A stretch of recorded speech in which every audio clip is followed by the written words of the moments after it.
Perkara yang dibangkitkan oleh Sidam. Sidam ni pun duk kutip hak saya berterupa duk sebut je Litar, KSP, apa tu.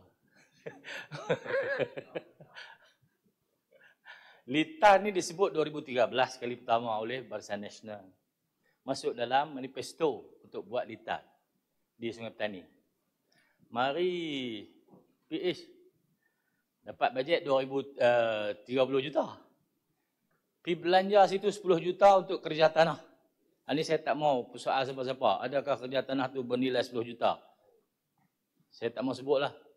Siapa-siapa yang berasa pergi cek tengok. Betul ke 10 juta? Jingat tinggal 20. Kita bagi kerajaan yang kita nak kekalkan proses governance yang betul. Duit kerajaan tak boleh belanja atas tanah swasta. Tapi mereka buat kerja tu. Bila dah dibelanja atas tanah swasta, tanah syarikat, kita diikat di situ. Nak pergi mana tak boleh lah. Kalau saya nak selamatkan diri, saya jadi populis. Tak maulah sambung hampa punya projek ni pun manifesto hampa bukan saya punya. Saya cuci tangan lah. Cuci tangan projek litar dibatalkan. Habislah, hampa pun tak boleh kata apa kat saya dah. Tak ada siapa boleh kata, projek tu bukan saya punya. Duit 20 juta bagi balik. Selesai masalah saya. Tapi kerana telah dibelanjakan kerja tanah 10 juta. Untuk mengekalkan proses governance yang betul. Kita nak betulkan proses tu. Nak jadikan tanah tu tanah kerajaan. Supaya perbelanjaan tu jadi benar. Perbelanjaan tu dah salah. Siapa-siapa yang rajin cari salah orang ni, pergilah cari dia tu. Pergi try tengok. Hampa rajin tengok orang. 3 pagi pun main cekuk orang ni. Pergi cekuk dia ni, terang-terang lah tu dia buat. Tapi oleh kerana saya gentleman lah. Apalah kita usaha bagi jadi kat tangan tu.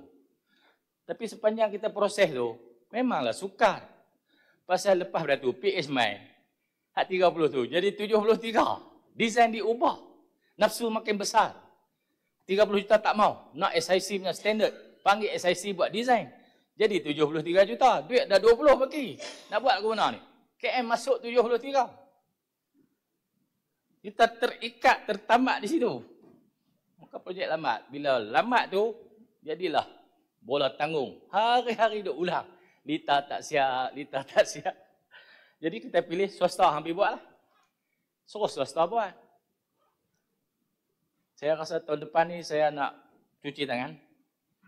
Kita kerak putih buang, hari buat kerja tu. Pasal baduk kata sangat kan. Kita tengok. Kalau tidak terikat, kalau tidak ditambak dari situ, litar tu jadilah masa tempoh berapa lama. Kalau rasa nak pergi tu, kita boleh pergi. Tak ada masalah apa. Malah ni kebawatan. Kita boleh pergi kebawatan. Buat litar. Suka nanti mungkin tak ada tempat dah. Akan nak pusing kot lestak ni. Tak ada tempat. Kalau ketik. Apa kalau nerang. Saya boleh cari tempat saya. Politik saya. Buat litar situ. Sungai Petani, Bukit Selambau. Apa lagi? Pokok Senang. Kalau atas saya bertindak atas kepentingan politik, tentulah saya cari tempat saya. Buat balik jeneri ya, buat litar tu. Tapi tak tuan-tuan, pasal nak betulkan proses kerjaan ni, kita terbelenggu di situ.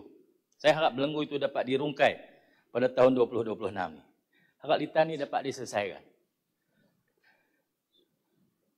Saya ada 20 juta takkan nak return kan? Baik kita buat.